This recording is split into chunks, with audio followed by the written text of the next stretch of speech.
Naka angikunikele ithuba ulotshise wonke umuntu okhona phasi sisathepha iskrini senza ngokunjalo.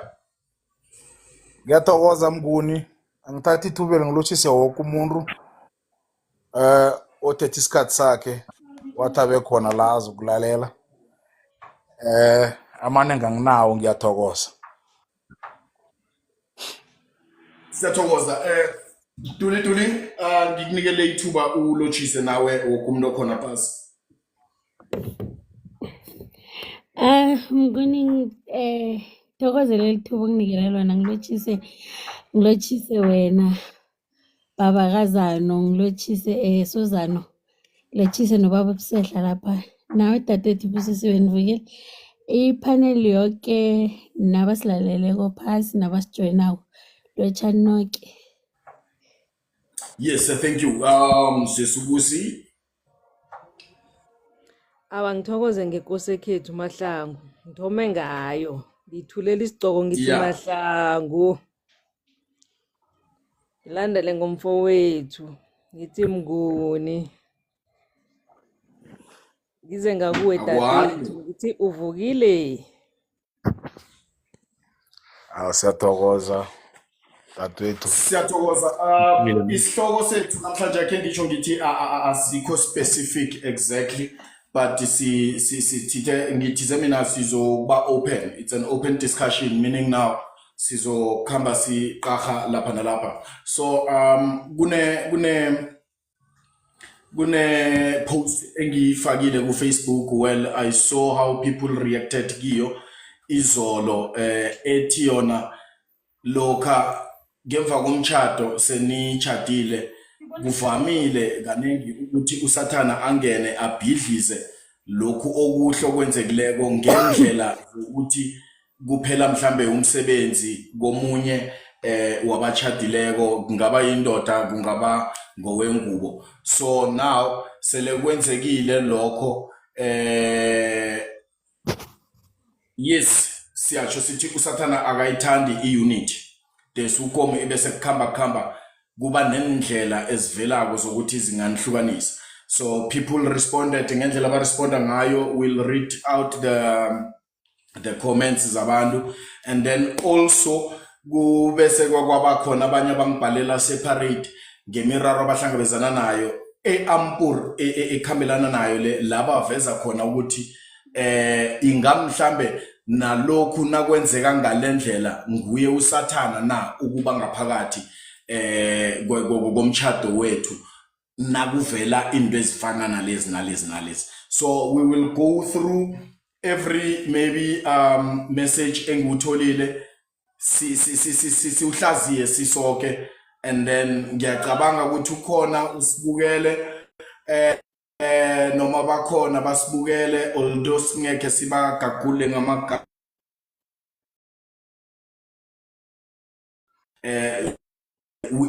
we just sharing and advising one another. Uzobe sena uyezwa loyo muntu loyo, and then ngiyathemba ukuthi ekupheleni kwale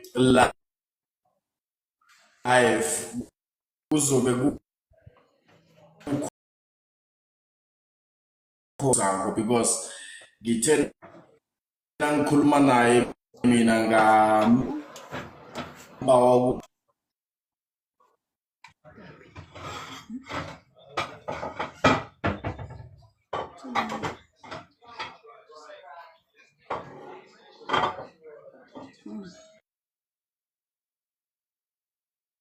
ukuthi abe khona kula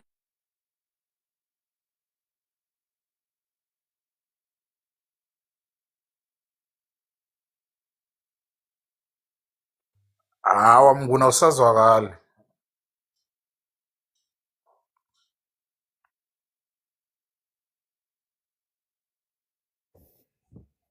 Ngimi or inetwork kaMnguni iyabhayiza namhlanje.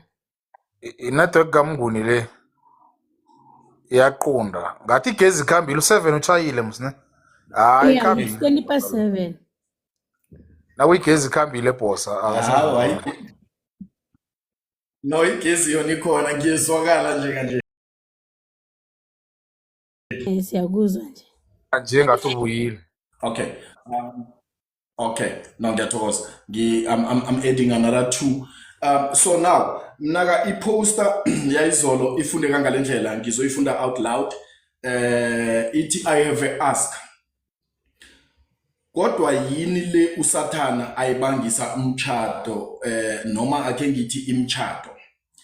Why is it that most after they commit and then kuphela imisebenzi ngemva kokuthi sebachadile abantu? I think ngizoyinikela wena mnaka ake ngikhambe ngelayini enhle ngizokuthoma kuwe Duli ngize kuye uSehla then ngizokuza kuPhakiso uzozintroduce njengoba yena beka ufika muva ngize kuSesteli as introducer loshise naye then sizogcina kuwe sesibusisiwe.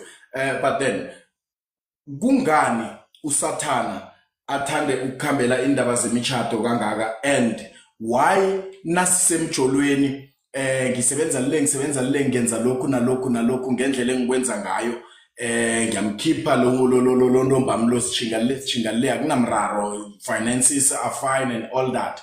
And then ngemva kokuthi sesichadile we committed now ukuthi sesiyohlala sonke impilo yethu yonke then kuvumbuka ukuthi manje uma uyaqothwa emsebenzini nofana ubaba uyaqothwa emsebenzini then sekuba ne strain phezu komunye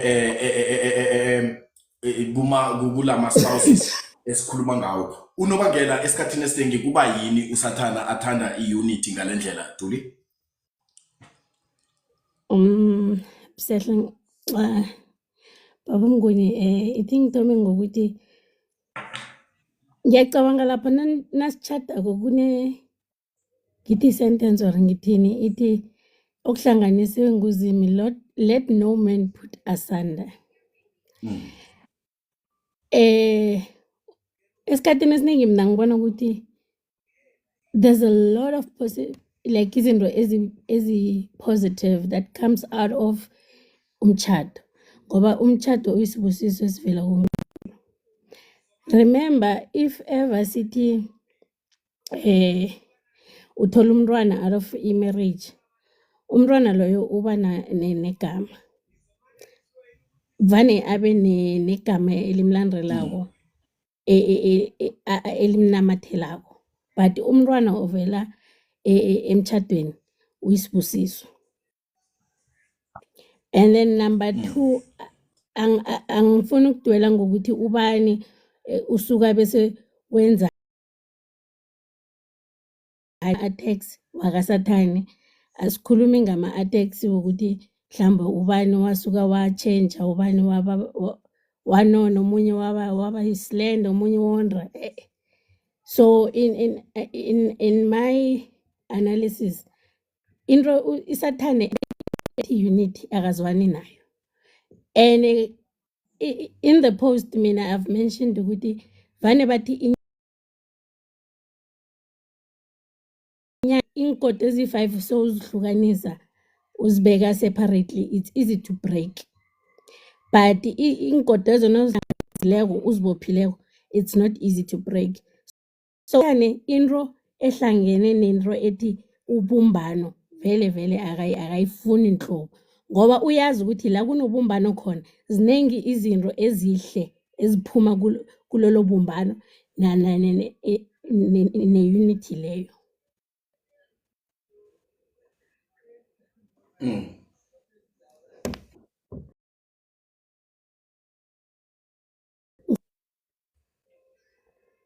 Ayikhona network le. Uyezwakala thina siyakuzwa nethi umnguni lo nguye ohlagahlaga ukuzwa.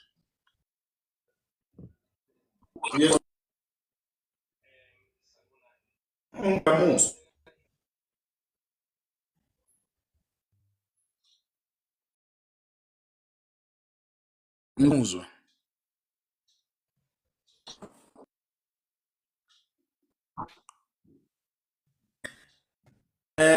Mamkwena uqedile.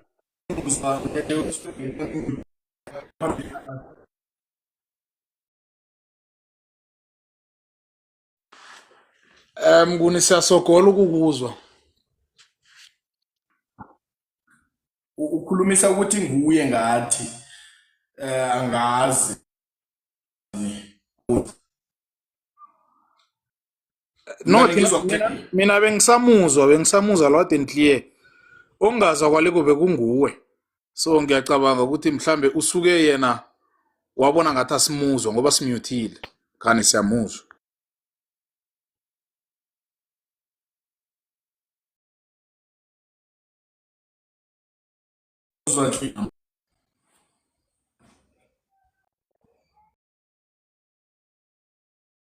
ngizokele phambili phezu kwaso lo mbuzo engubuzile.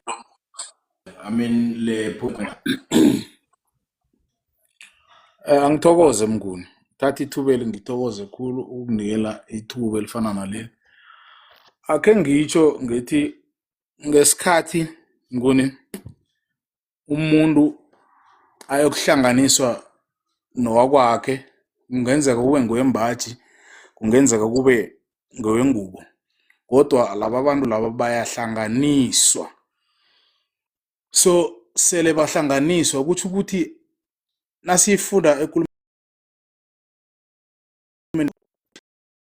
uzokusukela bakwabo bese unamathela kumkakhe bese bobabili laba sebenyamanye okungukuthi izinto zonke bazenza bazozenza bobabili okuveza ukuthi nasele bababili ba neunity hlangana nabo. Allo lento le namtjana lesisika lesi esingusathana phela usathana akusikukuthi uzombona mhlambe ayindoda enye ede edlula ezinye indoda ngase ngibeke ngokukhulu ukuzithoba ngithi usathana mimoya nedlwangudlwangu ezikhona eziba affected kulomtchado lo namtjana kule concrete marriage eseyikhona.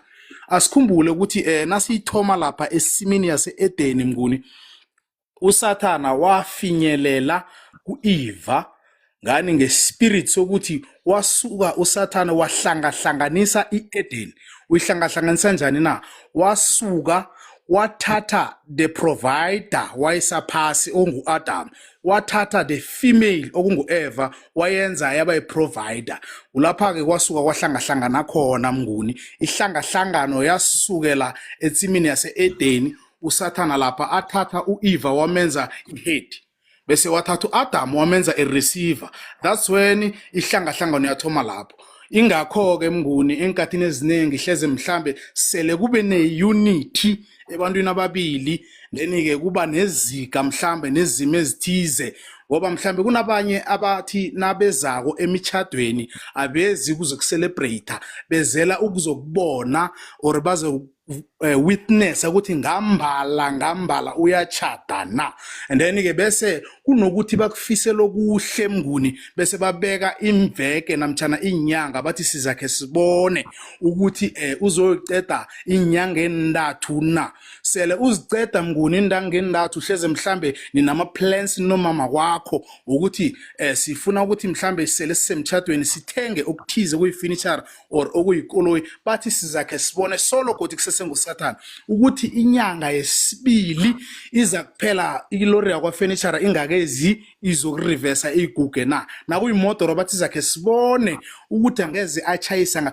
ukuba nomona nokuba ngusathana konke lokho zizinto ezikhamba zivela abantu abazifisela omunye umuntu. Usathana ngeze aba umuntu omunye omude ngiyabuyelela ozokuvela mhlambe ngehlagwini letshonalanga ngehlagwini lepumalanga nangehlagwini elinjani kwamina nama ngimazi isimo sakhe sinjani kodwa ngokuya ngami ubusathana ukufisela omunye umuntu into embi nokumsongela ukuthi sizakhe sibone ukuthi impumelo lakhe izokuphelela kuphi mnguni. Ngiyathokoza.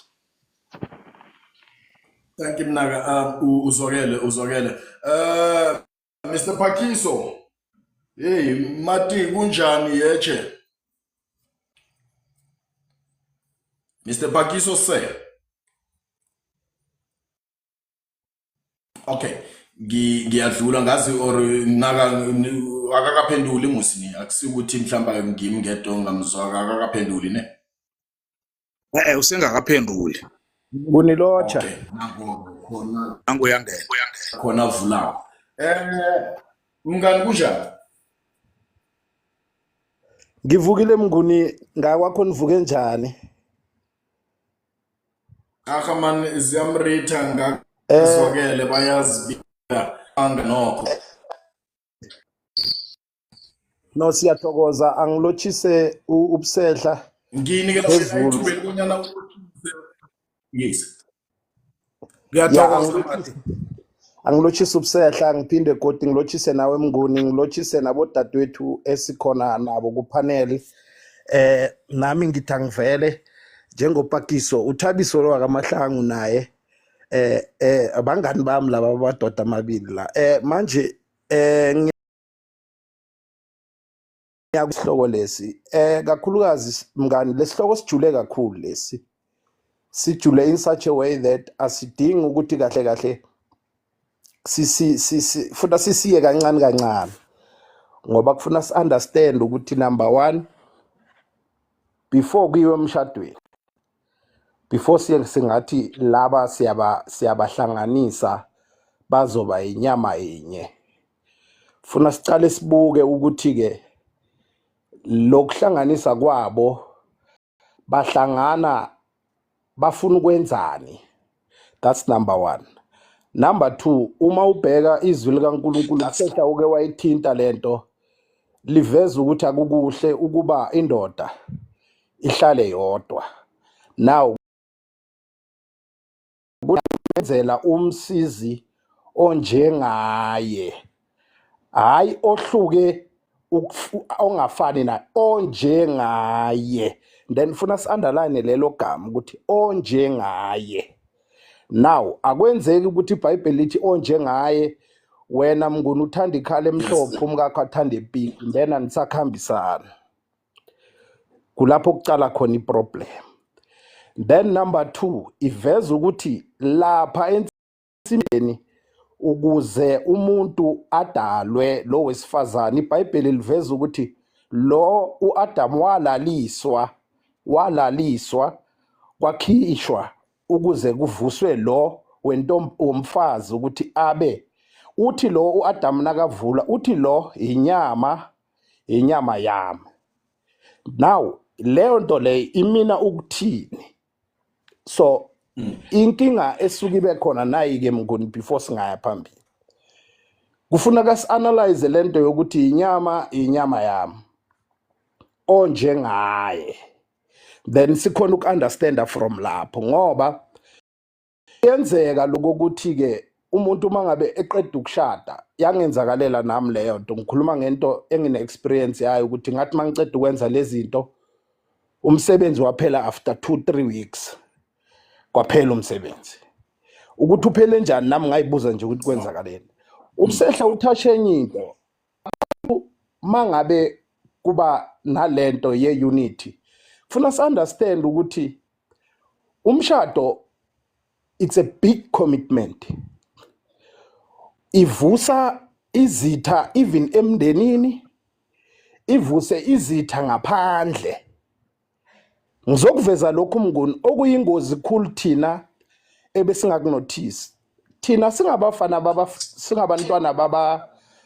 babafana emakhaya masikhula sikhula sirilaya kakhulukazi kubomama bethu and you'll find that ngale nkathi ngisebenza ngingakathatha umfazi into eziningi engizenzayo ngizenza through my mother. Let's say ekhaya ngiyasupporta ngithenga igrocery 4,000 but by that time ngi-introduce somebody la kule family ukuthi now akusena grocery ye 4,000 esazophuma because ukhona omunye umuntu ayihlali kahle. We need to be honest on that point because that's where the problem is. Enye problem esuke ibe khona emshadweni ayihlali kahle. Now we need to go back and say ukuze ihlale kahle yini ekufuna yenzeke.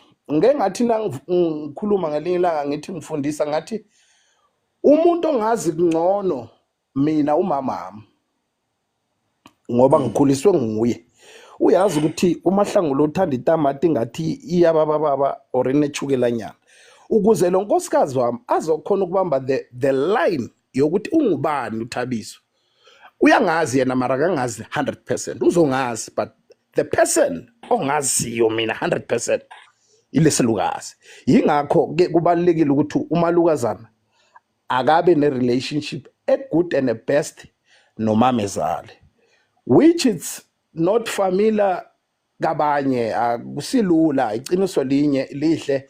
Uke wathi omunye umfundisi uDununu wathi kunalento ethi an enemy of a woman is not a man, it's another woman. Bengekho lapho ngiyadlula nje, but ngila ekutheni ukuthi ukuze sithole isisombululo funa siyicale understand ukuthi i-commitment le kahle kusuke kuhlanganiswa ini eyapi, ngoba kuyenzeka ukuthi izinto mangabe sizenza sithi umshado ubuya kuNkulunkulu, but mangabe sesihlangana thina sisahlangane through ngegama likaNkulunkulu sesifaka ezinye izinto, but sithi lento ibuya kuphi. So nalapho it's one of the things ekufuna sibe careful ngayo. Kuloko ke ubaba uBusehla uvezele inye point eli very critical emshadweni. Nibokwazi ukuthi mangabe kuziwe abantu abeze lapha obvious hayi bonke bezela ukuthi bazohalalisa ukuthi uhambe kahle, bayeza even nabohari nabohulu ngisho nama ex girlfriend nawo afuna ukubona ukuthi vele lento izohamba until kuphi. And when they pray against the unity learning ensuke nithi niyayenza bona, they will pray against that unity. That is why kuyadingeka ukuthi esikhathini esiningi mangabe sishadile singabashadikazi asizame na kanjani ukuthi mangabe sikhuleka asikhuleke sobabili, and if sidinga into asiyikhulekise sobabili. Omunye engakhulekisa amanzi, omunye akhulekisa ikhandlela, asikhuleke ngedirection eyodwa. Kodwa engikushoyo yilokhu ukuthi whether ikhona umona ora ukho kodwa uNkulunkulu ungaphezulu kwakho konke mngani. Ngiyathokoza. Yeah, no, uyibekile yezwakala mngani, and futhi uveze something ukuthi uyi-victim yale nkulumo engiyilethileko ekutheni ngemva kokuhlangana namtjana ngemva kokuhlanganiswa nguNkulunkulu kuvamile kaningi ukuthi uSathane angene and try breaking leyo unity by either ukuqeda umsebenzi ngendlela engiyiveze ngayo. Nakho uyaveza ukuthi ngemva kwesikhathi esingaka kwaphela umsebenzi, ngemva kwesikhathi esingaka nihlangene. So you are saying this from experience, but then okuhle ukuthi you stayed wena nomuntu wakho nihleli nabambelela nathembela kilo ongabonwako ngoba athembisile yena. Well, thank you so very much for that. Siyadlula siyaku sesiteli angikulochise ngomkele kuZanonke podcast ebusukwini banamhlanje ngikunikele leli thuba lokubana ulochise esinabo phasi naphezulu, and then ugijime phezulu kwanayi ikulumo esikhuluma ngayo ebusukwini banamhlanje. Sesiteli.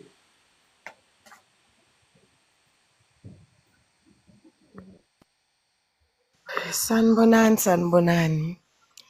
Yathemba sonke siyaphila kuphanele. Yathemba sonke siyaphila kuphanele. Inetwork amayikho kahle namhlanje nizongixolela. Okay. Siyaphila mama. Shimali. Okay.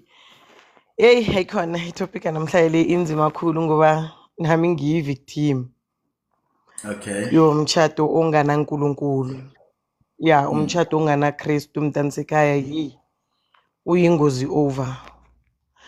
Ngoba ke na if nginga-eda enkulumeni kababa Busehla lapha ya uSathane umjolo akanamsebenzi nawo. Yabona nasisajola baba Mnguni. Sathane akanamsebenzi nento le akazibhalisi. Uyathula nje abukele. Because umjolo obvious awubusisekanga.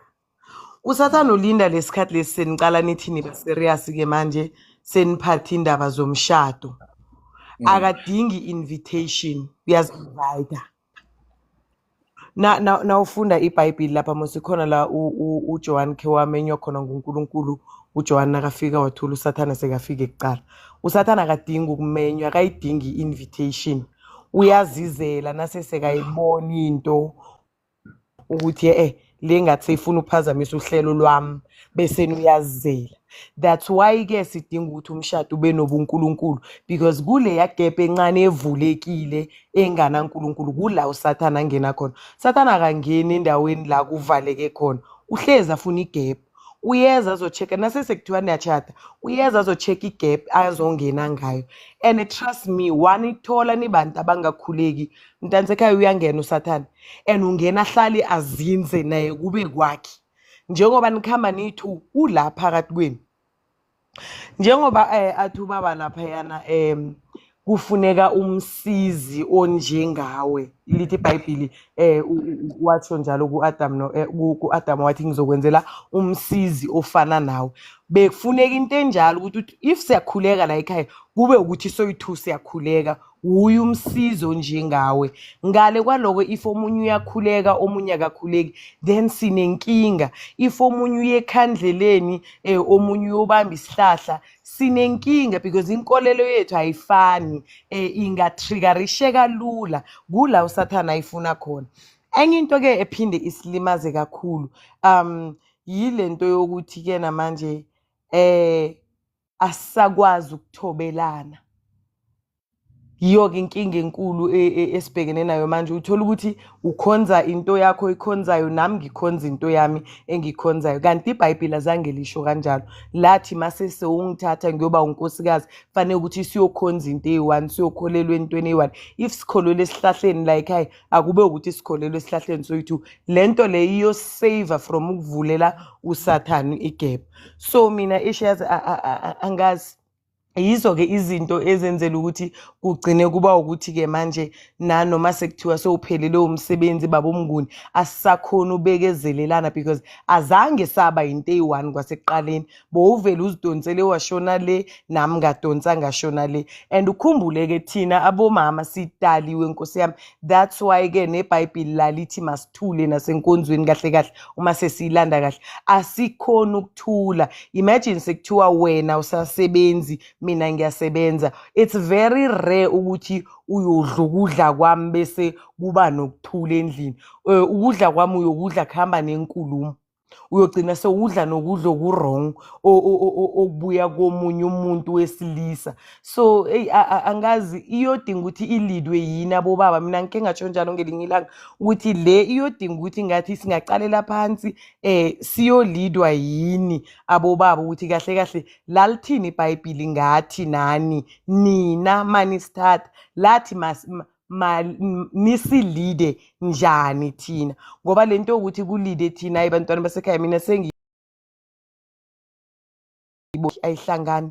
Seyidinga nina ukuthi nina nithini, lithini iBhayibheli, nina njengeyinhloko zamakhaya uthini umthetho wakho wala ekhaya, uthi senza njani sewungithethe ngingowakasithole. Mina ametsonga, wena mase sewungithethe angeke ngize nobutsonga bami kwakho. Fanele ukuthi ngize ngizolalela umthetho wakwakho ozohamba hambe futhi udinga ukuthi sibhayindwe yiBhayibheli. Angazi noma iyezwakala na.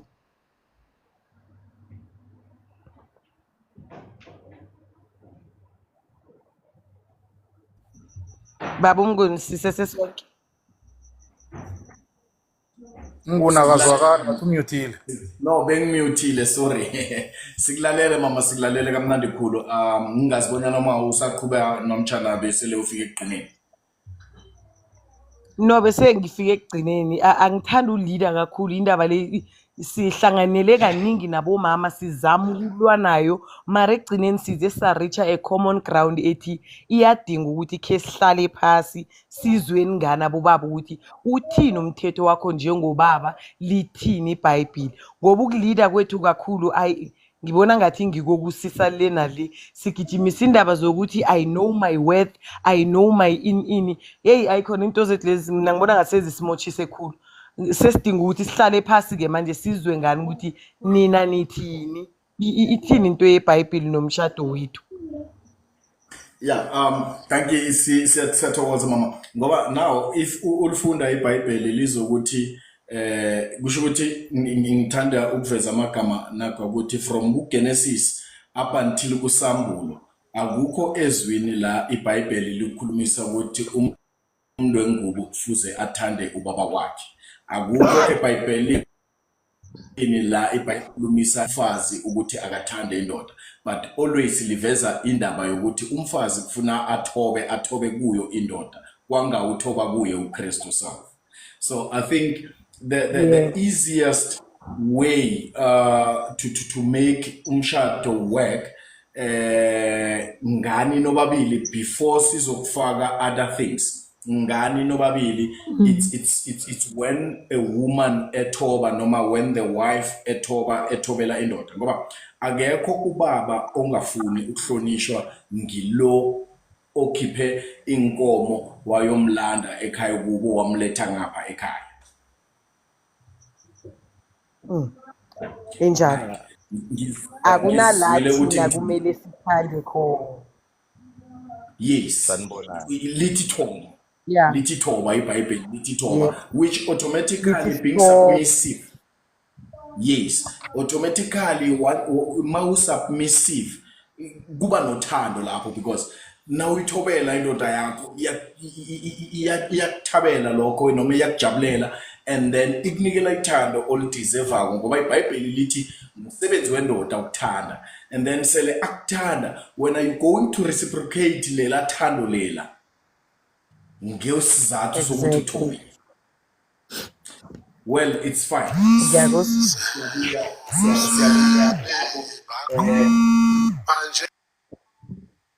Okay, right. Sisibusisiwe mazikhamba ngegego leli thuba ngilinikela wena nje.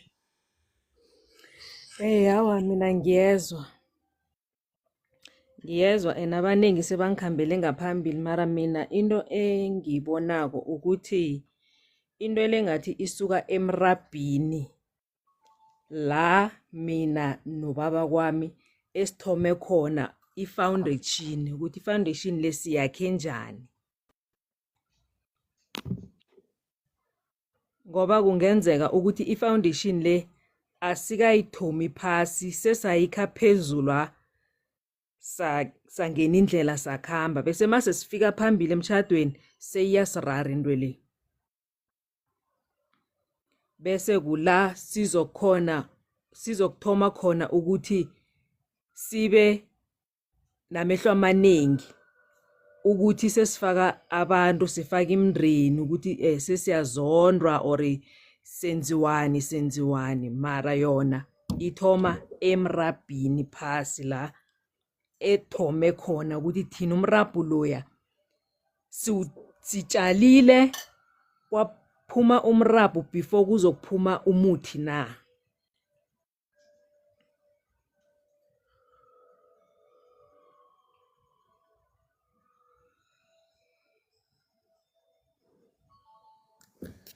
Unmute Njebe. Sikulalele mama, bowuqedile? Hayi, ngathi ngicedile ngoba sebangikhambe khulu ngaphambili. Ngesipedi bathi kiwaka awo. Kelaka leyo. Okay, no, thank you so much. I see joinwe nguuser lapha phasi, angazi bonyana ibizo lakhe ngubani, mhlawumbe angazi introducer njengoba requestile wakhwela phezulu. User angikulotshise ngibamukele ehlelweni iZanong podcast. Yebo baba Ungafika Mnguni, phakathi asikhulume. ninjani? Ngakuzwakele mfowethu bezwa ngikhaya. Uyangizwa? Kamnandi khulu. Yebo Mnguni. NguDavid lo waSibanyoni. Okay ba. Yebo. Lapha before kungena uMambusisiwe. Yes. Yazi umama lo uthinta indaba khe ngadibana nayo. Iyangihlaba kakhulu ngoba ngadibana nayo. Uyazi kwesinye isikhathi nozongena endabeni emshadweni zemathandweni, nozongena ngamanga, yokuhlala kumamanga. Lo thando lohlala limamanga ngoba ungene ngamanga. Kodwa nozongena ngeqiniso, yokuhlala kuleqiniso phakathi kwenu nobabili. Njengobana uMambusisiwe asho ukuthi kuya ngokuthi nitshale ini, kuvela umrabhu noma kuvela isihlahla na. Kubalulekile ukubambisana. Ake siye lapha endabeni yakho yokuthi eBhayibhelini akukho lapha uthi wena umama uzohlezi athobela indoda. Ke Yes. singene kancane lapho. Nangu umama uthobela indoda, kodwa indoda ayimthobeli umama. Kodwa yena ubaba ufuna ukuthotshelwa. Emtshadweni kuyathobelana. Emtshadweni kuyabambisana. Yes. Kodwa umama fanele uzazi indawo yakho. Noma ubaba uzazi ukuthi indawo yakho ngengiyiphi. Ngiyathokoza. No, uzwakela mfo siyathokoza umfakela wakho. Well, bakwethu nonke nizwakele, ngicabanga ukuthi naphasi lapha sizokunikela wonke umuntu ithuba lokuthi abhale amazizo wakhe mayelana nalokho esikhuluma ngakho okanye aphosele imibuzo ayibuzako. Right, sesikhulumile ngakho konke lokhu okubangela ukuhlukana esikhathini esiningi ngemva komtshado, kuphela imisebenzi, kungene lokhu kusathana, into efana nalezo. Kufike usesi kimi ku-inbox during the day today, actually ake ngithi ekseni, usesi angivezela umraro ahlangabezana nawo ngemva kokuthi sekabone le post ebengiyifakile. So abuza ukuthi ingamhlambe na uthi uyokukhuluma ngepost eso entambama namtjana nokhuluma ngesihloko esiso entambama, lesi sami asihwathani nakho na. Ngase ngiyamlalela ukuthi ngizwe ukuthi uletha yipi. Kwafumaniseka ukuthi iyakhavareka, ampuri iyafana nayo ekutheni usathana, ngoba ampuri nasikathi siyachecha siyayelela i-keyword la ngusathana, sikhuluma ngosana ekubhidlizeni what uNkulunkulu has joined.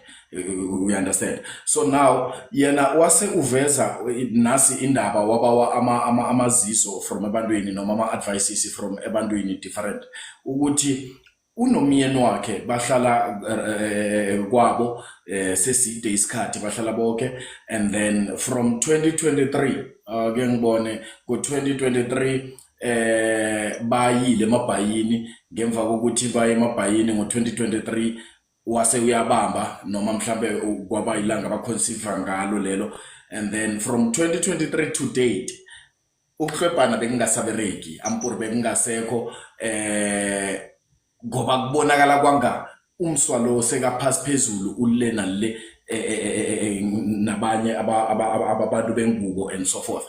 So ubuza ukuthi ingamhlambe nakho lokho ngusathana, or is there any things azenzako ekubhorini ubaba lo? Open for anyone.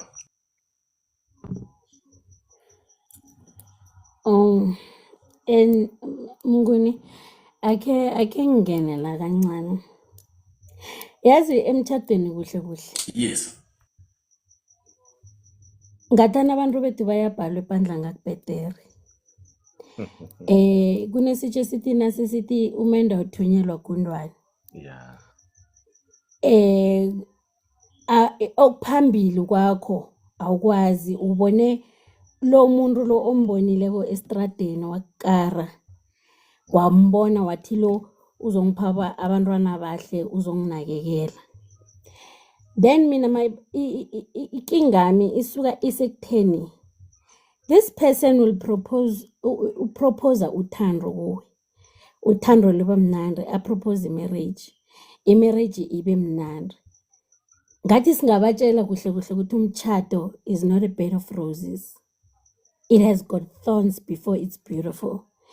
And umtshado kuhle kuhle, sorry ukuberegisa leli gama, akusingwabisana. Yeah.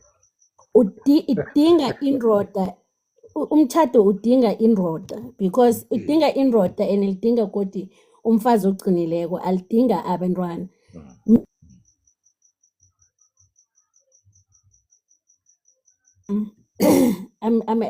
I've been married for the past 23 years. And ngatshada ngimncane khulu, and there was a time la thina sayalwa abogogo abadala ukuthi you know what nakwenzeka isimo esiso sela amanzi la uzokuphuma ngemlonyeni achisa because whatever that you're going to say at that moment it might break you or break the next person.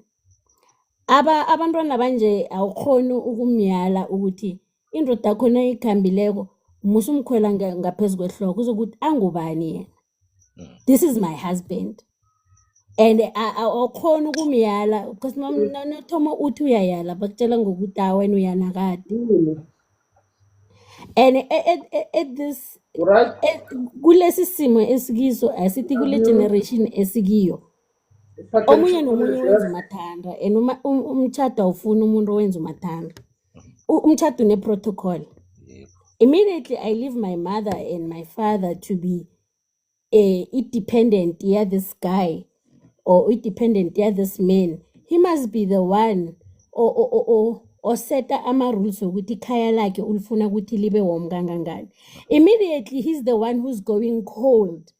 And then what is he expecting ukuthi umuzi lo koste wakhiwe ngubani yena angubaba amakhaza.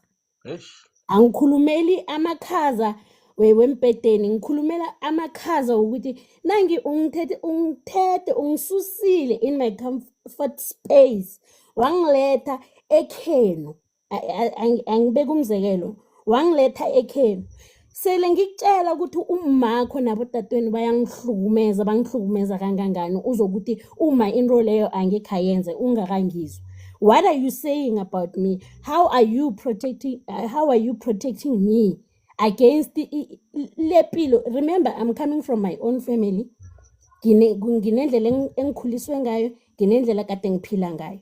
You taking me away from my parents. Ungiletha kubakho abazali. La ngizokuthoma from start ngizokwazi imithetho nemigomo yekhaya lakho.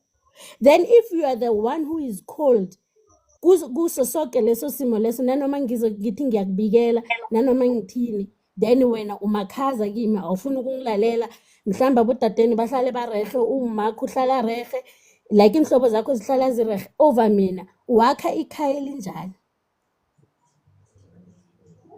Asingathathi yonke into mnguni sithathe sithi usathane wenzeni wangathini. What are you wena umuntu immediately when you decide ukuthi mina ngifuna ngibabe ekhaya I want to build my own family utheni istructure sakho sithome sathini ukare ngulilili ukare yiring ukuthi wena uzobe umbethe iring uzobe sozano uzobe unguno like ukare ngilokho or what are the basic of your marriage like isisekelo sakho sithini. Ngicabanga ukuthi koste siyithome lapha esisekelweni ukuthi nawuna nothathawo uthini what do you want to build with this person with this structure of a marriage what do you want.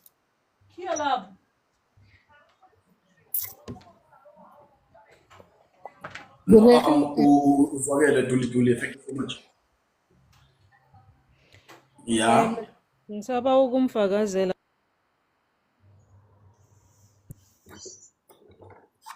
Askisi ngibawa unmute ngapho bengimute ngoba ngizwa abantwana in your background.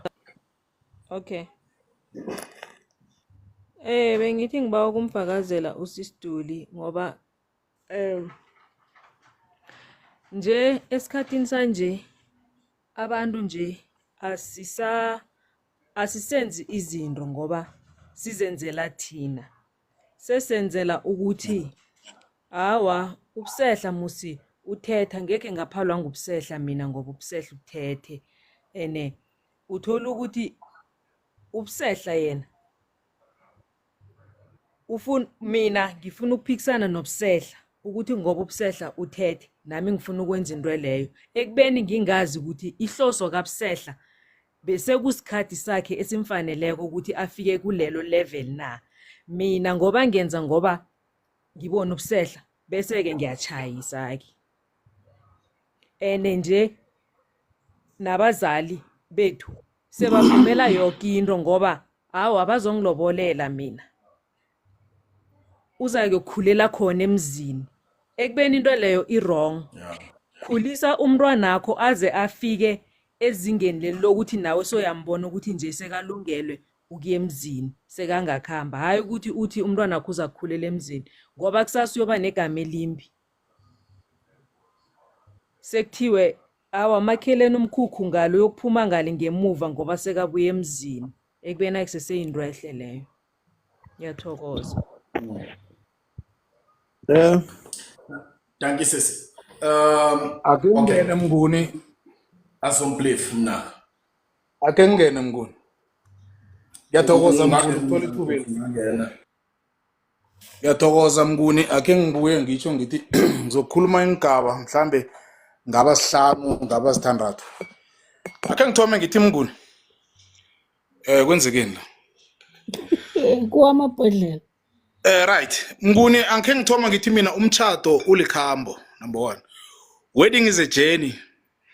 Kuba nelanga lapha Mnguni, kuba neceremony okumnyanya womtchado Mnguni. Lapho wonke umuntu ozoba khona lapho uzokuwitnessa ngambala umnguni lo namtjana uPhakiso namtjana uMamkwena uyachata na. Sele kwenzekile lapho kunabanye abazokululate, abazokulilizela ngenhliziyo zokuthi siyalilizela. Kunabanye abazokugodla ukuthi man asikathabi besizokuhlola mara ngoba sekwenzekile sekune steps esinye kosasisithathe ebazosebenzisa njengomona Mnguni. Khumbula ke Mnguni kune entepsini lezo ze wedding is a journey. Kune steps sokuthoma ekuyi honeymoon. Lapha Mnguni umama kwakho umhlokomela kanganga ukuthi nanoma thimula uyambuza ukuthi awukezwe ubuhlungu na. Bese kuba ne steps engesesibili Mnguni sokuthi i-settlement. I-settlement Mnguni kulapha Mnguni sele umnguni aplane ukuthi indlu yami lengifuna uyijugulula ngiyenze ngalendlela le. Imali izokuchoda ngikhaya Mnguni. Umngakho nanyana mhlambe sekafuna ukuthiza okufana nenro ezimbo manicure what and whatever. Sekuba nenkulumo ethize echugulukako ukuthi awukaboni ukuthi senzeni sithenge ngayo isamende na. Awubuzi ngombanyana umbhodlela, ubuza ngombanyana uveza isiga esithize, i-settlement. Bese kuba ne-consistent Mnguni lapha u-consistent sesifike ithando liyathula Mnguni. Hayi ukuthi liphelile ithando lithulile selisettle yonke into Mnguni isettle seyikhamba ngo ufana ubone Mnguni ake ngibeke istage se-settlement ngibeke lapha abogogo nobamkhulu. Mnguni hayi ukuthi ubamkhulu naye achiya ugogo amchiya uthola ichegu liphutha ibhayisikili eyodwa uthola ugogo aphethe umaraba start back omkhulu. Hayi ukuthi ithando fana seliphelile lapho kodwa selikusettlement lifilile lapho lithulile. Ngiyethemba ukuthi Mnguni uyangizwa. And then ake ngibuye Mnguni ngithi lapha ku-consistent Mnguni ithando liyafana netiye. Etiyeni Mnguni itiye uyayenza uthatha isikhathi sakho uyithele ngebhigirini isachisa iyokupholela ngekopini Mnguni. Ithando livela lisachisa Mnguni, lichise bese liyafika liyaphola Mnguni. Ingasi ukuthi liyaphela bese liyaphola Mnguni. Na umazi kumro wakho umthethe ngesizathu sokuthi uyamthanda Mnguni. Ngakho esikhathini sokugcina nangichadisako ngambuza umthatha ngathi mina mkale bese wamcala ngathi mqalisise wamqalisise ngambuza ngathi nguye lo mthathako na. Ukuthi nangabe nguye umthathako uyamqalisisa lo muntu lo yokuvuka naye embedeni owodwa wonke malanga. Ingakho ngithi mina mqale bese uyamqalisisa ungathathiswa yipressure ukuthi umnguni mnganami ngafunda naye esikolweni angeze angihlula bese naceda lapho wenza izinto ezikakalungi ngoba sowune pressure. Ukuthatha ngepressure Mnguni kuba neproblem Mnguni ngoba usuka sele wenzeni uthathiswe ukuthi mina ngithethe mhlambe umuntu obukhazikhazi omuhle bekafunwa esikolweni ngesikhathi lesi sifunda ngakuthiwa lo muntu lo hayi uperfect. Umuntu kaMnguni perfect ubani nobani wayemfuna wagcina sewuyiwina yokuthi bese wenzani uyamthatha lo muntu lo nase umthethe ngalezo zizathu lezo Mnguni uzoba neproblem ngoba awusamthandi wenziswa ukuthi wenziswa sisimo okiso Mnguni.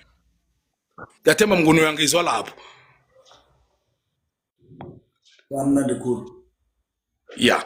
And then Mnguni nase uthatha kuba nesige esithize ngoba usuke ku Free State Mnguni. Ku Free State kulapha abangani bakho ukhona ukucommunicate nabo bakubekela inzathu bathi hayi mngani sisasuka yabona sikhathi manje basitshela ukuthi sisasuka sisaye endaweni ethize lapha kusavulwe khona ngoba wenzeni uku Free State bese nasele ungena emtchadweni uya ku United States awusesemunye seni liseninya manye niyabonisana hayi ukuthi ukubonisana kwakho soyalawulwa fanele ngizwe abanye abantu nasikhuluma bathi mina ngeze ngalawulwa mfazi ufuna ukulawulwa ngubani ngoba number 1 na ungena emtchadweni uyakethu ngesikhathi alimala ngesikhathi ayokubuza wena ngesikhathi alimala ngesikhathi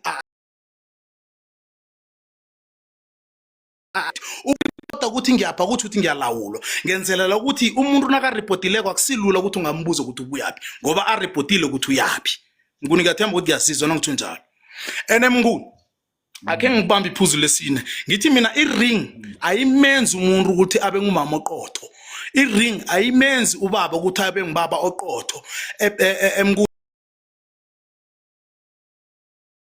a promotion without a preparation it's a suicide nabakukhuphululeko mnguni bakubeka ezingeni eliphezulu ungakaqeqeshwa mnguni angeze waba mfazi oright nase bakuthatha bakuthi uzakukhulela emtchadweni mnguni njengoba umama Mkwena athwile mnguni uzokwenza iziga ngoba ungakaqeqeshwa mnguni nabangakuthatha ungayazi asithi mhlambe ikoloyi sithi mnguni wakwaqeqeshwa njengo oyedwa womntwana wakho lapho umthathe ukuthi aye total ayokuthela ipetrol ngenzeka ukuthi angaphumi negate inachayisi because i-promotion without a preparation is a suicide nasele mnguni uthatha ubeke esihlaleni esithize ungakaqeqeshwa mnguni bayakubulala alo uyadingeka ukuthi ingakho before umuntu angena emtchadweni kuyaba nekonzo yokuyala ukuthi na uyongena emtchadweni kumele ukuthi ube yindoda enjani mara abantu abanenge abayiyala indoda bayala abafazi kakhulu bese bayala isikade bathi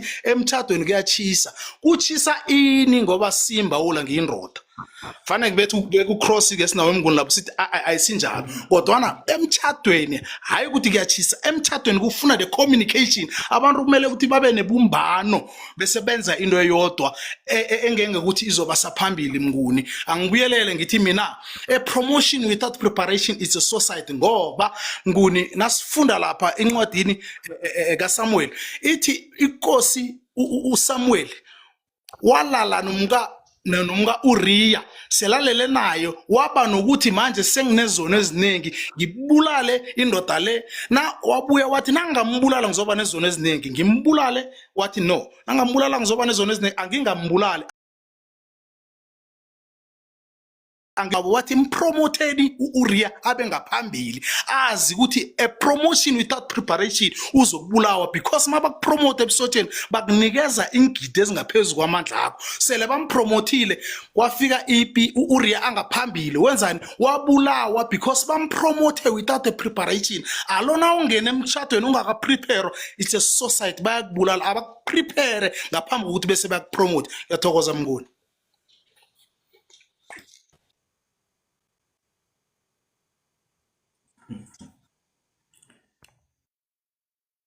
Hey, yeah. Amen. Zwile mna. Yeah, ngithemba ukuthi bazwile abazuleko. Well, I'll come back. I'll come back. Let's continue for now. Mati Mrungwa nginikela wena leli sisagijima phezulu kwale engiyivezileko yodade ohleli ampura ke ngitsho ngithi uhlele emalahleni la angakhona njenganje. Angithokoze khulu ngithokoze nami ithuba lokuthi singene asithome la mngani ngoba uthi wena lo dade uthi from 2023 then since then akuna next eyenzakalako nalezi zinto ekufuna sizi understand ngicabanga ukuthi kufuneka siyithome la ekutheni ukuthi ke kunezinto eziyi4 empilweni ene kuna ngapha kule baba lezo zinto lezo we call them ama propensity futhi propensity yinto enjalo ihleli kuloyo muntu loyo. Then angithome ngapha kuboma abomma bonke abaphilako ngaphasi komthunzelanga kunezinto eziyi-2 lawo ama propensity wabomma. Ngisazokufika kulento le kadadewethu lo nenkinga. Now i-propensity yokucala abafazi abacommon ngayo, number 1, bonke abomma bayayithanda imali, sengitsho mina ichukela. Wonke umfazi ophila ngaphasi komthunzelanga uyayithanda imali. Number 2, bonke abomma bayazithanda inhluthu. Then yizinto ekufuneka baba. Now ngifuna ukuletha isolution. Yizinto ekufuneka ukuthi thina sibo baba sithi noma uya ngaphandle noma ungaphakathi abantu kule imali bayathanda ukuphiwa imali, bayathanda ukuthi inhluthu zabo zibe zihle ngaso sonke isikhathi. Now sithabo baba kunezinto eziyi-2 abo baba abacommon ngazo. Mina nawe Mnguni noBusehla lo kuleyo zinto eziyi-2 siyafana. 1, wonke amadoda ayakuthanda ukuhlonishwa. Ayikho indoda engakuthanda ukuhlonishwa. Number 2, wonke amadoda ayawuthanda umfohlozo. Maye mina ngiyadlula. 2, those are propensity. Hayi futhi Wonke uyangifhatha kusiya. 2 things esicommon ngazo, respect nomfohlozo. Now kulapho kufuneka udadewethu lo 2023 until now akuna that cycle yokuthi kuba khona ini umfohlozo. Then yini ekhosa ukuthi kungabi khona umfohlozo? Number 1, liBhayibheli ke laveza enye indaba lathi indoda iqolela ukuthi iyohlala phezulu kwesihlahla. BabuSehla uzongizwa ninomnguni, instead of ukuthi iyohlala nomfazi othethayo, iqolela ukuthi kungcono ikhwele phezulu komuthi yokuhlala lapha. Then kunezinto ezincane esizenza kusingabantu uthola ukuthi yizo lezi ezikhosa ukuthi ekugcineni mina yazi ukuthethiswa mngani nase sewungithethisa ungumkami. Mina angisakuboni njengomkami, sengikubona njengomamami, ngoba umuntu engimazi mina ngithethisa ngumamami.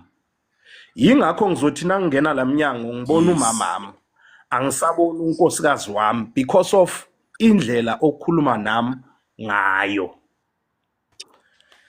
Number 2, ngiletha lento yokuthi if thina madoda sizofuna ukuthi sibalekele lo esinakho la endlini siye ngaphandle, ku wrong lokho mngani. Nasikulungise la emadodeni. Akukuhle ukuthi uye ngaphandle ngoba wathesta ngaphandle uzoba ne-challenge ukuthi na ufika la endlini then so nenkinga yokuthi lo akenzi ngalendlela lo ongaphandle enza ngayo. Ngoba abantu abangaphandle bayingozi ngani? Ngoba bona bafuna ukungena phakathi ngoba bangaphandle. Obvious indlela abazokwenza ngayo bazokwenza ukuthi aze wena umfake phakathi. Kanti no ukuzangene phakathi uza uyabhidla. Now lento ifuna kahle ilungiswe la ekutheni ukuthi unkosikazi yini ekufuna uyazi ngendoda yakho, yini into ethandwa indoda yakho. Nawu indoda yini ethandwa inkosikazi yakho, ngoba akwenzeki man kuthi kusuke kunenkinga le eserious edinga ukuthi kufuneka ihlalelwe phansi. Angeke mngani ngingaphakanyelwa from 2023 until no senginenkinga serious edinga ukuthi imdele ilungiswe nabo dohotera ngeke basayihona seyifuna angazi ini mara sila ekutheni ukuthi ke ukuze kukhonakale kubuildeke. I think one of the problem oyothola ukuthi iyabamba labazalwane labo ukuthi there was no good communication, ngoba kunalento ethi enye into ebangela inkinga. Yazi mngani, mangabe senza we are in the intimacy with my wife, kunalento ekufuneka siyenze ukuthi asikhulume whilst we are doing this thing. Let's talk whilst we are busy doing this thing. Let's talk. What do you want me? Do you want me on the left, on the right? Siyofika kuphi? Siyafika mara esihlakwane or sisese Stoffberg? Singashiyana endleleni. So ngizama ukuveza ukuthi it's very ingahlalelwa phansi ixoxwe nje siveze ukuthi mama wena walimala kuphi, baba wena walimala kuphi, i-decision yeni eniyithethe wena babuthethe i-decision wrong ukuthi uphumela ngaphandle uzama ukucontrol umoya, but the spirit still umzimba wakho nawufika like. So that's the problem esinayo most of the things. Ingakho kuyadingeka mngani ukuthi ubusehla uveze linye iphuzu uthi lokha nakuthathwako nakuchadwako into engiyibonile kanengi uthola bomama bangena nomakotilo ngekhonena pha mhlambe ngekamereni bamyale.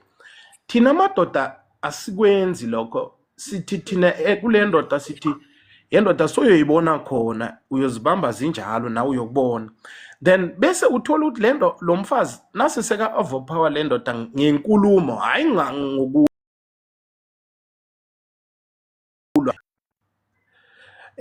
bese kula khona ukuthi kuvuka khona ini inkinga. But nevertheless ekufuneka ukuthi bakwenze ilokhu ukuthi udadewethu I think kufuneka abuye ahlale phansi nomyeni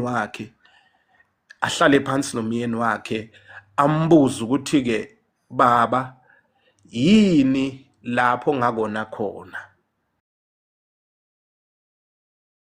I think now address issue angeke address issue njenge comrade elilwela amanzi liblock indlela awu address issue. Issue addressa ngendlela elula leyo ukuthi ke you become polite and being respectful.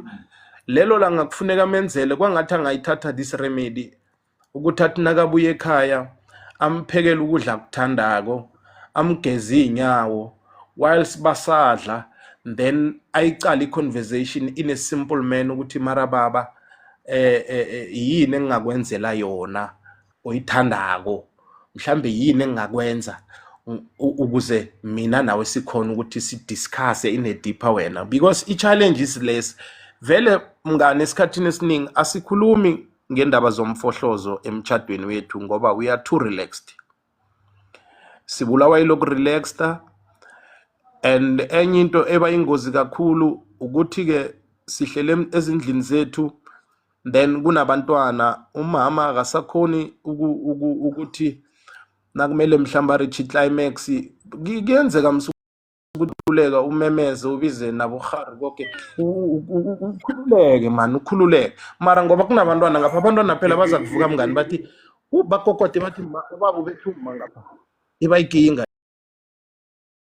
ke ake siphume mngani ke sibakhiphe umkhiphe e-guest house kamare bangakokota ngithi nibhadalile or ehotela nibhadalile.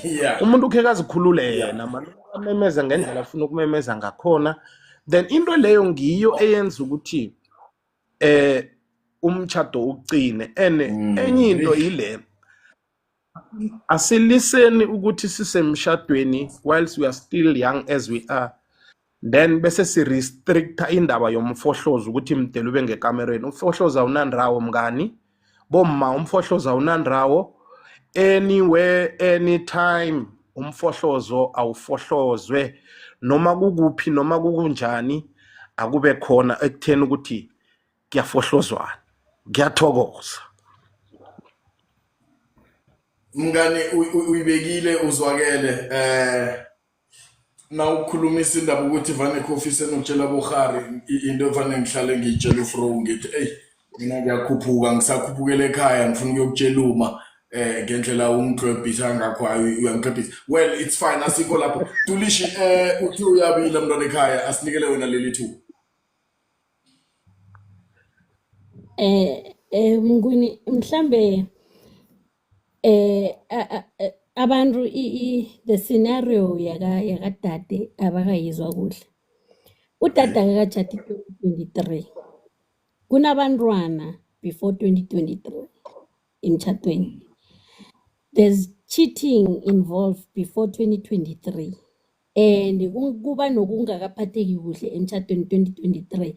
Before 2023 kwaba nokubekezela phahlangana. So the scenario of the lady is from 2023 up until now, this guy hasn't touched me. But ngiyakhona ukuthi ngithi akhona ngendlina. Ngithole amaphakethe wama-condom, ngithole inliphu zama-guest house, ngithole ini. So it means ukuthi kunalavukelwa khona ngaphandle kwekhaya. So is it wrong of me to get out of this marriage? Ngithi ngihlalela abantwana la mina ngingakahlaliseki khona kuhle, I'm not protected because at any given point ngingajanyelwa ihliziyo la. Right? At any given point, this guy angangithela ngamalwelo because kuyatsho ukuthi kunala athola khona ngaphandle kokuthi ngendlina vele akatholi next ena akayifuni nokuyifuna nangendlina naye ngaka initiate ngimi into leyo akayifuni, not ukuthi mhlambe ngiyagula or ini, because remember in this situation asithi umalo uyathetha or wenzani. We don't know the basic of the problem, but into alila ngayo ukuthi there are kids before 2023. The marriage has been there before 2023, but now it's been 2 years. Akangenzi next. Is it wrong of me ukuthi ngiphume or ngihlale kulomtchado na? Ngoba lomtchado is no longer saving. Umtchado like ithando liphelile. Hayi ukuthi akekho umuntu amthandako, ukhona umuntu amthandako, mara for mina kuyabonakala there and there, it's very clear. Ngizamile engikhonako ukuzama, but ayikho into elungako. Am I wrong going out of this marriage?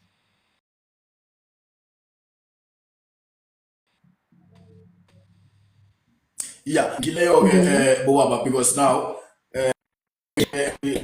ngagcwala umlomo udish ukuthi okwenzekako yena uDulishi ukuthi sikhulume ngawo emini, we spoke about it, and then iyakhona ungahlala ukuthi iBhayibheli lithi akusikuhle ukuhlukana, but then iBhayibheli njengoba lithe alisikuhle ukuthi nihlukane sele nihlanganisiwe, is it worth it ukuthi ngihlalele ukuthi iBhayibheli lithi akusikuhle ukuhlukana then ngife ngibulawa istress mhlawumbe ngilale kusasa ngingavuki, nofana chances of ukubanjwa yi-stroke ngenxa yokustressa, depression and all that, ngistress ngize bengigoduke ngichiya abantwana baba? Is it worth it na ngihlalele indaba yokuthi lithe izwi leBhayibheli singahlukani?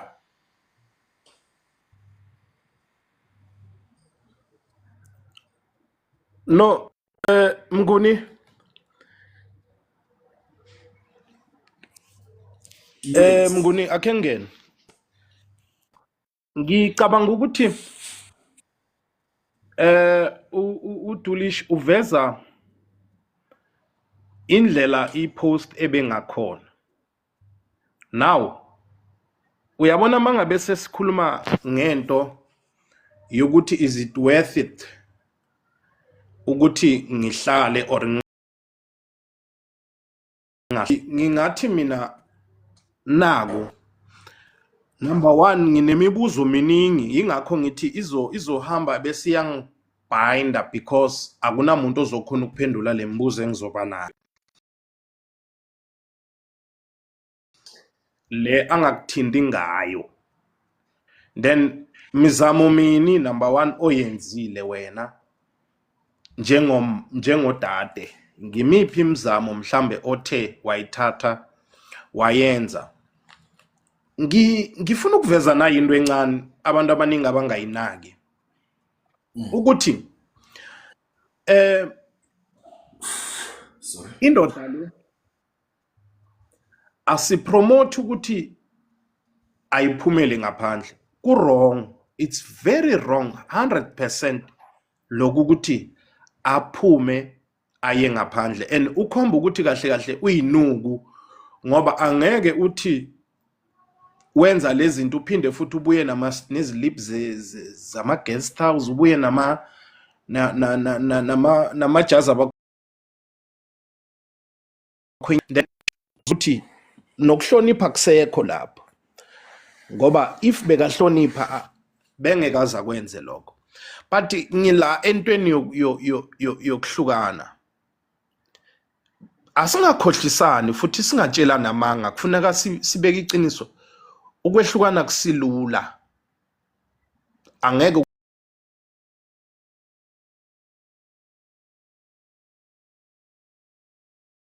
ukuthi angimshiye lo, but akukho lula ukuthi ukwehlukana ngoba kunanayo into nayi Mnguni ekhona.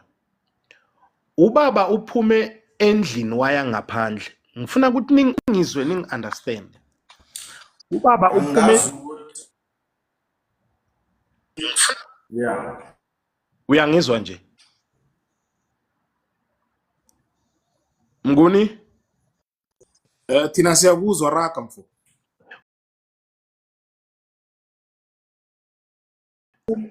Ubaba uphume endlini ne waya ngaphandle.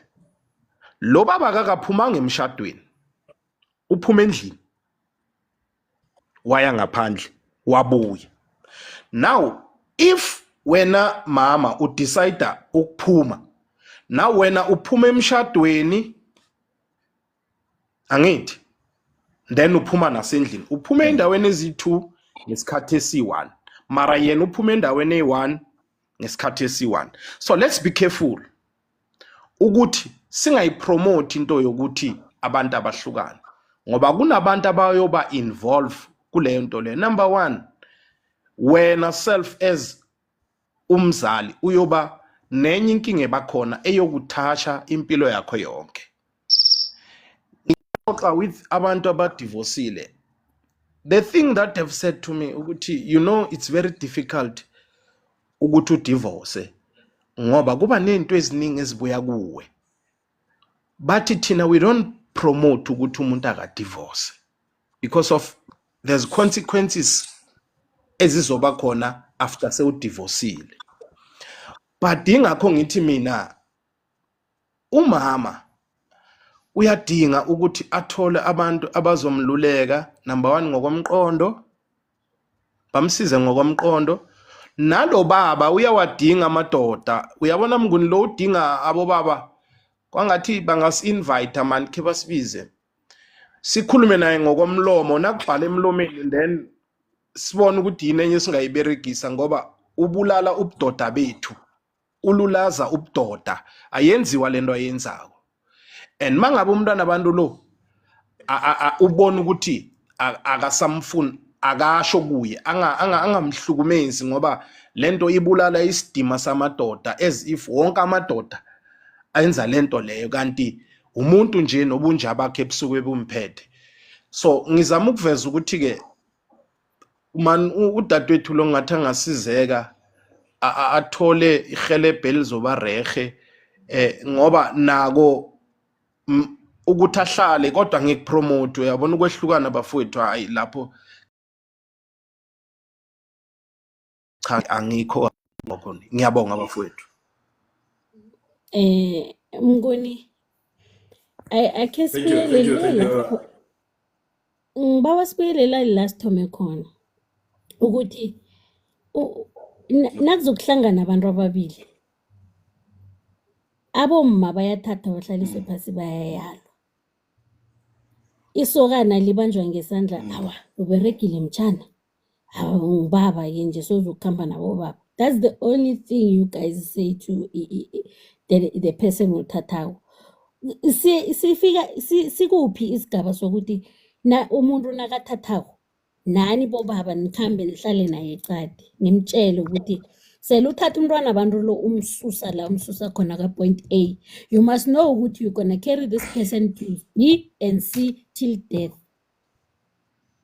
Phela emtshadweni, remember your vows say in sickness and in health, through rich and poor.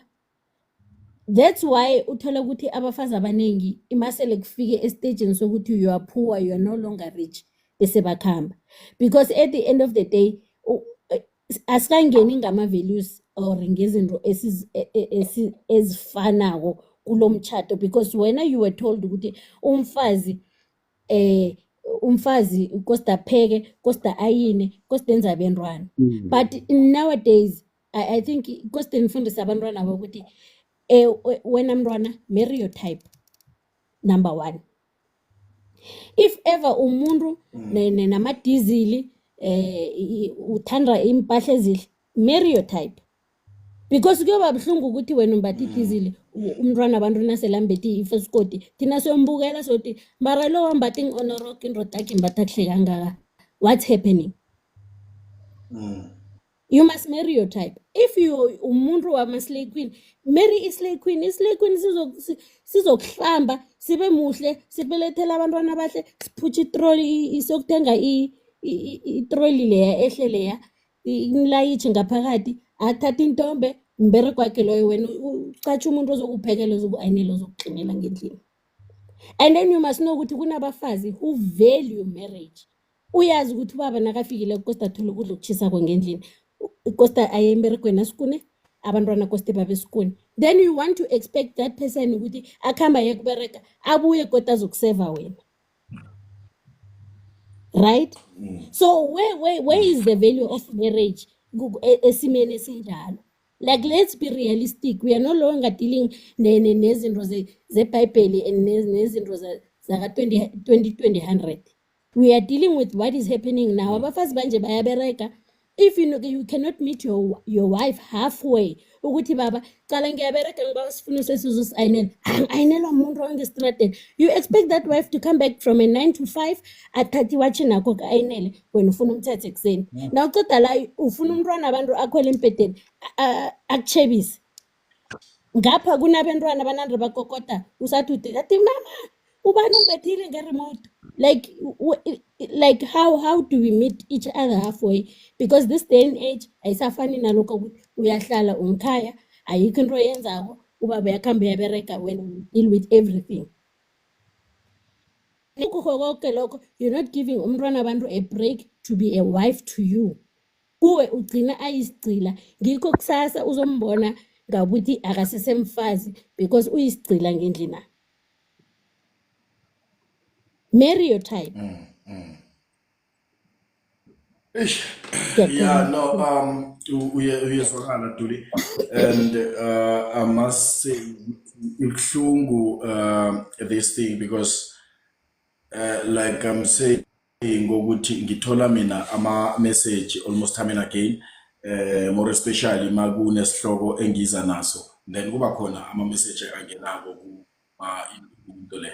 WhatsApp or inbox Facebook naku TikTok na.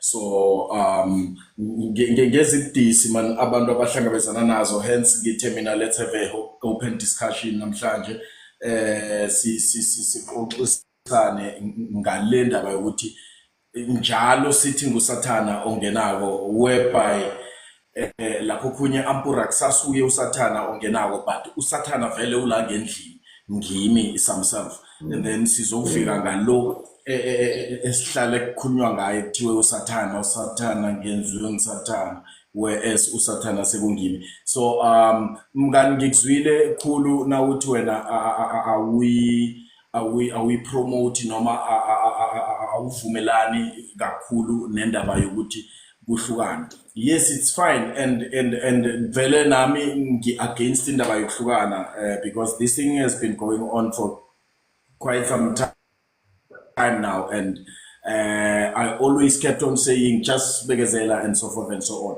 But also, njengomuntu ombonako mhlambe loyo muntu ukuthi hayi she's going through hell now. Kufika kimi uzwelo lokuthi njalo ngithi hey into efana lezi ngoba uyahlukumezeka rehe na kakhulu noma seka send ama message voice notes and so forth uhlezi akhala. So but then ngiyakuzwa ngokuchoko mati, and ngiyathemba ulalele, so silalalele she will weigh the options maybe ukuthi ini yini and see ukuthi kuba nendlela avela ngayo. Kodwana okubuhlungu ukuthi angalinga ngamandla wonke ukuthi uyalo kanje uyalungisa. Sele mina ngingafuni ukulungisa, there is no way kungalunga anything. If my wife afuna silungise mina ngingekho ekulungiseni, and then obviously we aren't gonna work. We understand. So but again ke sinikele ithuba sibone ukuthi kuzokwenzekani ekuhambeni kwesikhathi kuzokulunga, because mina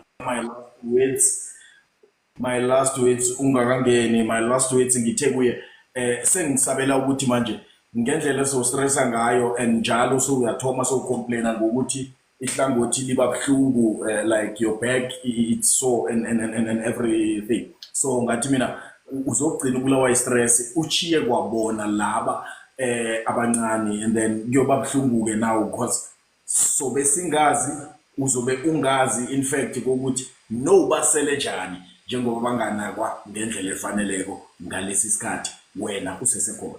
So it's all about now thinking for your health, for your own good and for the kids.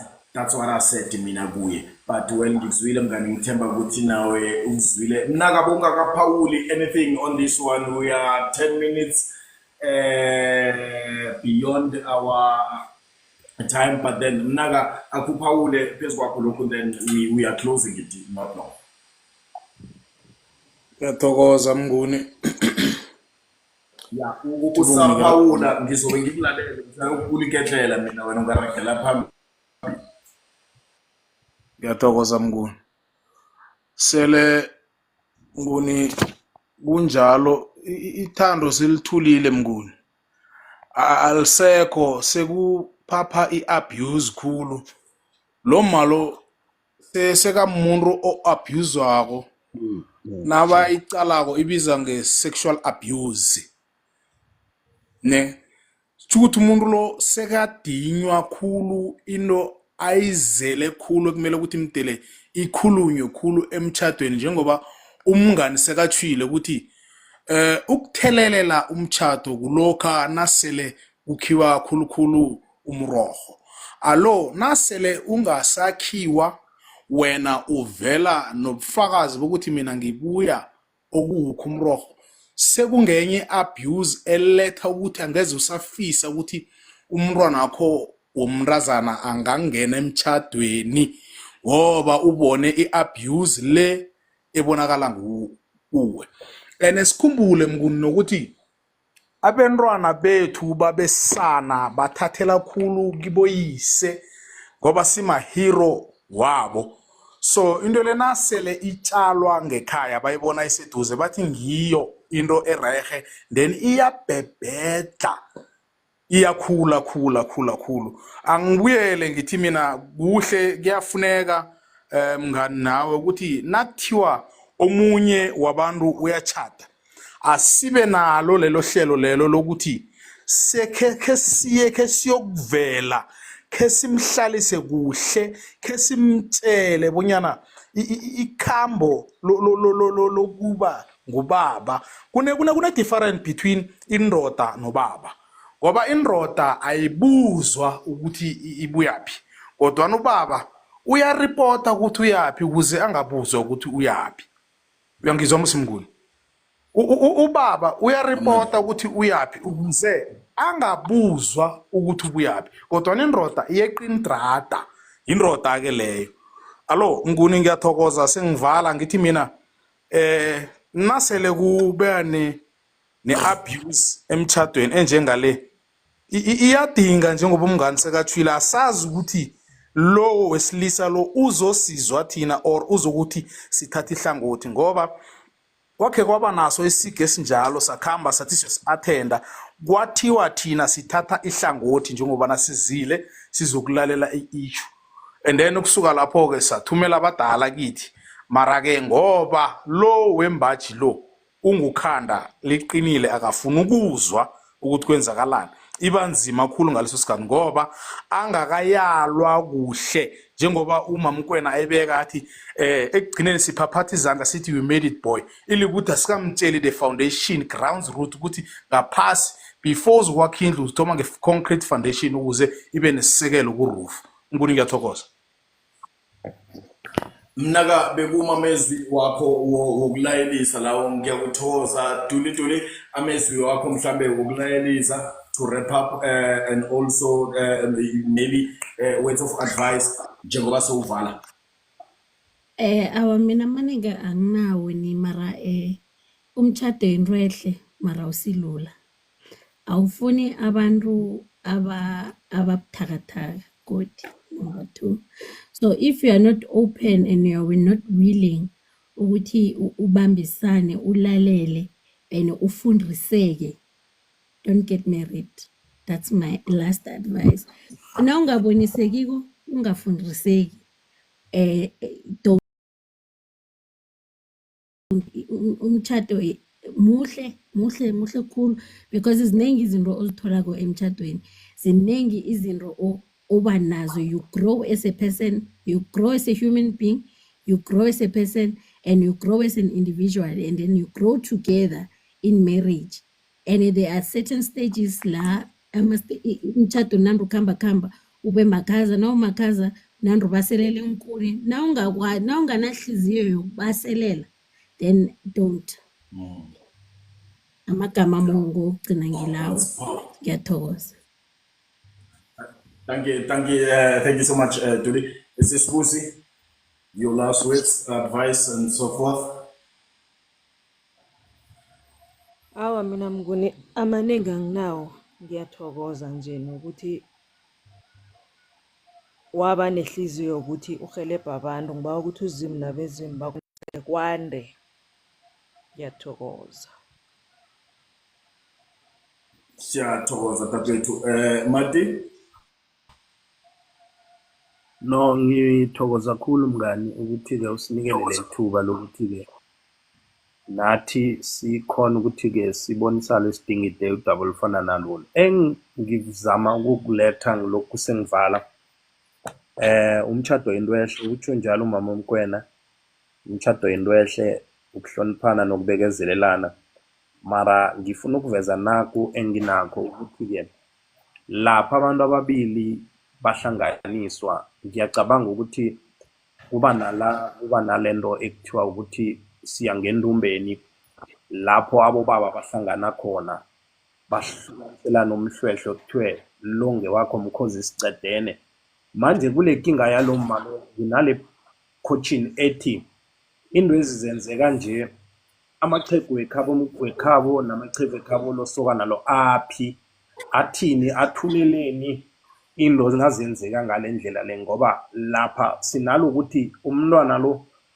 nabantu abethu nje sihlanganisile mkhozi ukuthi senza iunity nangabe kunenkinga mkhozana uyabuya kimi nawe na unenkinga mkhozana uyabuya kimi sengirareka ukuthi umntwana mdela salenge yedwa mara babe khona abantu ababekhuluma into le kwangathi into le ingasukunyelwa mngani Mnguni thubana asize kudadelo ngoba ekugcineni kuyokulimala abantwana bayalimala then nakulimala unina abantwana bayalimala nomphakathi sowulimayele so kwangathi ingacalelelwa ke ekutheni ukuthi baphika laba babekhona nabahlanganiswa ukuze kuzokhona ukuhlalisa indoda le phasi ngoba ikinga kuchuthisa endodeni then kungakalungisa indoda le kukhulunywe nayo indoda le ukuthi yendoda akwenziwa so nawo indoda yenza so or ubaba wenza so then into iyalunga mara nginawo amaningi ngikhona mngani nangabe kuyadingeka ukuthi-ke sisukume simhelebhe nami ngiphakamise isandla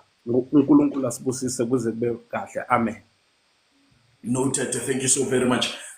Bakwethu anginithokoze nonke ekutheni nithathe isikhathi sizokuba sonke ebusukwini banamhlanje ngiyeke sengivala amagama engivala ngawo ngila. Aye ngithi mina lokha nasifunda usub A sisobabili Dulishi sihlala edeskeni linye kusub A siyokufunda usub sobabili siye ku standard 1 sobabili ku standard 2 sobabili soloko siphasa njalo sihlala edeskeni linye toti kwa standard 9 sesine stream esiyosenza sobabili ku tertiary level whereby we saying we're going to be doctors noma we're going to be lawyers whatever maybe a career esiyikhethayo sele munye wethu ku standard 9 afeyila angadluleli kwa standard 10 and then lo okwa standard 10 nakazitshelile kwempilweni yakhe ukuthi nakanjani ngiyamlinda umngani ngoba sizwele ukuthi sihamba sonke ukuya etertiary nanoma bangaletha i-motivational speaker best umhlaba jikelele ibuye eCanada ibuye kuphi izokumotivate lo mntwana lo ukuthi aphase achinge etertiary nenge yena azitshelile ukuthi angidluli kwa standard 10 loya angakafiki angeke aphumelela kwa standard 10 uzolinda uzokufeyila uzokwenza konke akwenza kwangabhala ngenza lutho nokuthi alinde umnganakhe. So the person is not self-motivated ukuthi ufuna ukuphasa. Kufana nokuthatha umntwana ngonobangela ukuthi unayo imali umse rehab ukuthi bayomrehabilitate. Umntwana lo yana ingekho kuye into yokuthi ufuna ukulisa ama-drugs uba wehelebho. Uzokuthina kabuya kwa relapse very easily so engikulethako ukuthi naye umswalo kulula ukuthi angezwa litho ekhulunywako ngobanyana kukhulunyiwe mhlawumbe naye esikhathini esiningi so kulula ukuthi nanoma singaya sichinge naye ngendumbeni nenge yena azitshelile ukuthi nje omkarabo ngiloya engikhamba naye ngaphandle kwalo wami umtshado kuzobe kufana nokuthela amanzi emhlaneni wedada yeke angithi ngokutsho njalo kosta singalinga mara kuningwalingiwe amahlandla nhle nami I was once part kodwana akubonakali umehluko obakhona ngikho konke lokho ngombanyana akukho kuye nofana akasi self motivated ukuthi ngifuna ukumphasa uStandard 10 uthi ukuthi ulinde lokho akulindileko. Well bakwethu ngiyanithokoza mani ngokutsho njalo ekuthatheni ithuba nibe nami ebusukwini banamhlanje asikhulumeni phakathi kweveke sibone ngolosihlanu bonyana senza njani kodwa sizo iconfirm ngolosihlanu ngoba izinto zikhamba ziba nogaga lapha nalapha. Well ngiyanithokoza nani nonke enphasi ebeninandeni banomfakela le nale nginithokozile ningadinwa ngithi bakwethu ekugcineni kwelanga ungafeli ngaphakathi asikhulume ngombanyana lokho na ufela ngaphakathi ibulala wena into le uzokubonakala kwangawuthabile thina nasikuqalileko kodwa nakunento ekudlala sokuthi sivuka bathi wena ulalele futhi jobe.com. This is Zanong podcast ngimthokozile akube kuthoma Thokoze.